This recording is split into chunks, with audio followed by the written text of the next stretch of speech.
Pues amigos, arrancamos el extra inning de Jugando Pelota Dura y vamos a entrar en un terreno muy interesante. En el 2004 hubo una elección general muy cerrada, donde los tribunales de Puerto Rico y también el Tribunal Federal tuvo que intervenir en el proceso. Vamos a ver la historia.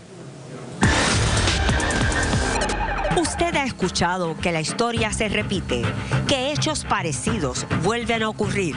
Hace 20 años, en medio de cierta imprecisión e incertidumbre, el licenciado Aníbal Acevedo Vilá fue certificado como gobernador electo el 28 de diciembre del 2004, con un escaso margen de apenas 5 días para dirigirse a juramentar el cargo de manera oficial.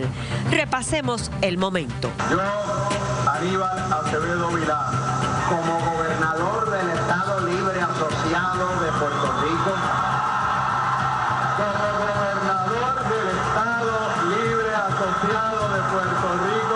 Ese día estuvo precedido por cuestionamientos del partido de oposición, el PNP, al extremo en que Acevedo Vilá se expresó públicamente. Que yo no me voy a mover de aquí hasta que se cuente el último voto. Aunque el candidato del PPD derrotó por 3.566 votos al aspirante no progresista Pedro Rosselló, las defensas de ambos fueron intensas porque había un virtual empate. Están delirantes, esperando por nadie. Entrará Pedro Rosselló. Esto representa lo que son ustedes, los luchadores por una causa noble. ¿Cuántas horas faltan? Nadie sabe. En la reñida elección hubo de todo, desde acusaciones de fraude hasta la entrada al escenario electoral de los famosos pibazos o papeletas mixtas. También hubo controversia con los votos de los confinados y el voto ausente. ¿Se le parece este escenario al de ahora? Hoy, hace casi un mes, culminó la elección general y aún hay 5 alcaldías en el limbo, o sea, sin certificar, 2 distritos senatoriales y 10 representantes por distrito. En una isla de 3.2 millones de habitantes, ¿será tan difícil resolver los resultados de una elección? ¿Se trata de incompetencia o falta de voluntad? Lo cierto es que nos preocupa a todos.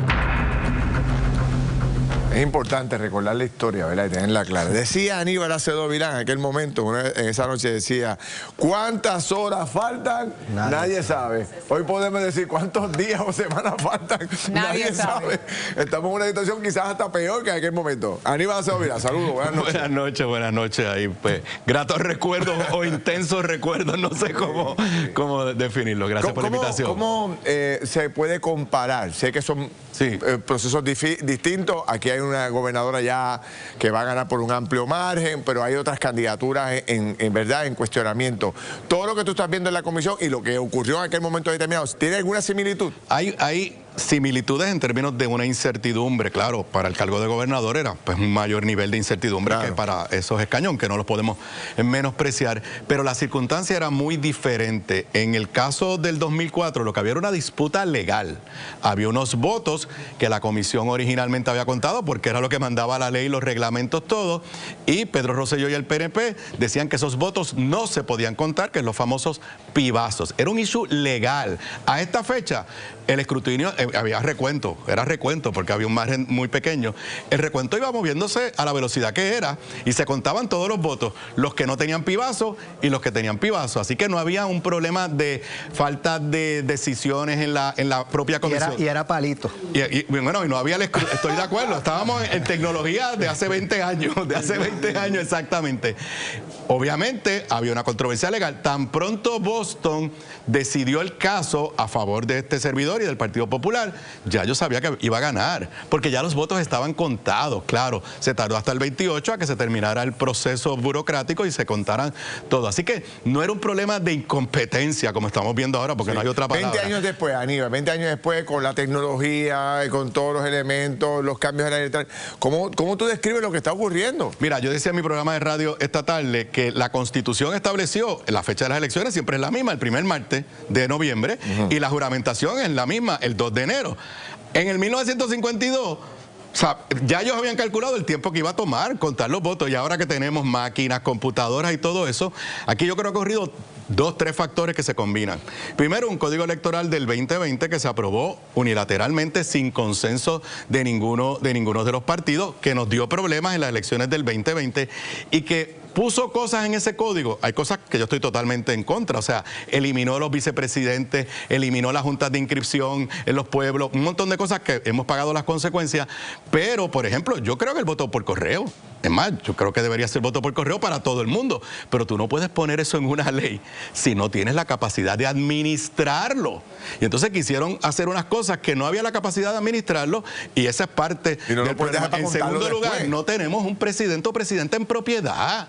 Y yo llevo diciendo esto desde principio de año y no lo tenemos porque como el Código Electoral le daba el control total al PNP, no tenían ningún incentivo de sentarse con los otros partidos a decir vamos a ponernos de consenso para tener un presidente o presidenta en propiedad y presidente y presidenta alterna que se hiciera por consenso. Se hizo durante Romero Barceló, se hicieron en el pasado, los partidos decían, espérate, obviamente el gobernante, el que estaba en el poder, el que tenía que moverse, pero no hubo nunca una actitud de parte del PNP de decir necesitamos estabilidad en la comisión con un presidente o presidenta que sea de consenso y no lo puedo negar. Para colmo, la persona está interina y es una incompetente. No tiene liderato, nadie la respeta. Si hubieran nombrado a alguien en marzo o abril, ese alguien, todos los partidos lo hubieran aceptado y tenían que decir, bueno, esa es la persona que le depositamos su confianza. El caos que estamos viendo en la Comisión Estatal de Elecciones con el conteo de votos, ¿cómo va a retrasar esto? ¿Qué efecto va a tener en el cambio de gobierno desde el punto de vista de usted que ya pasó por eso? Bueno, en términos de la transición, pues la transición se está dando porque no hay dudas en términos de... Ya sabemos quién es la gobernadora. No hay duda en cuanto a la gobernación. En términos legislativos, en Puerto Rico no hay, ni en el Congreso, no hay una transición de un representante a otro representante, de un senador a otro senador. Usted llegas allí el primer día, juras y montas tu equipo. Lo que hay es la incertidumbre de cuántos finalmente representantes o senadores va a tener el Partido Nuevo Progresista, si va a aplicar o no va a aplicar la ley de minoría. Y obviamente, pues, para los ciudadanos saber si su candidato ganó o no ganó y unas alcaldías que ahí sí se afecta el proceso de transición. Porque en la medida que no hay una certeza, sí la ley ordena unas transiciones a nivel municipal. El planteamiento de Tomás Rivera Chatz de que hay quizás obstaculización dentro de los comisionados y que va a iniciar una investigación sobre ese particular, ¿usted lo ve con buenos ojos en términos de...? Esos son el tipo de expresión que hace Rivera Chatz, pero él mismo hace una semana atrás pidió la cabeza de Aníbal Vega Borges y de la presidenta. Ahora, en enero, febrero, marzo, que era el momento de ponerse de acuerdo, todos los PNP estaban bien contentos con Jessica Padilla. Todos estaban contentos. Ahora es que están de momento ¿Tú crees que levantando preocupaciones cuando ya sí es muy tarde. Decía Víctor García San Inocencio que aquí, al final del camino, la solución va a tener que ser que alguien acuda al tribunal pidiéndole auxilio, ¿verdad? Que resuelva este problema, que adjudique aquellas candidaturas que ya están resueltas, que las certifique inmediatamente para que el gobierno pueda correr. Okay. Primero, yo creo que ha habido mucha controversia en los tribunales, pero las han resuelto bastante rápido. Ahora, tú no puedes decirle a un juez que certifique a alguien cuando todavía faltan 1000 votos por contarse. Claro. Eso sería antidemocrático.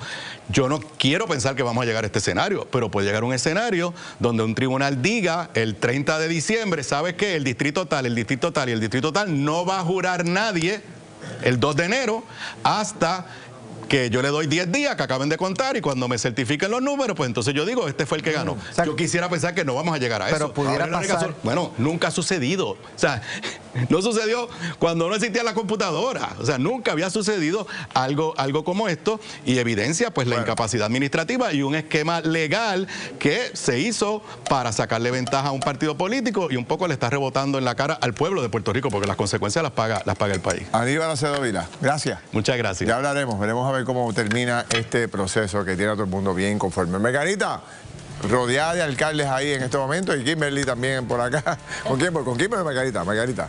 Este estudio está lleno y llegan los alcaldes, mírenlos aquí, luego que se anunciara la dilación en la reconstrucción. ¿Qué tienen que decir?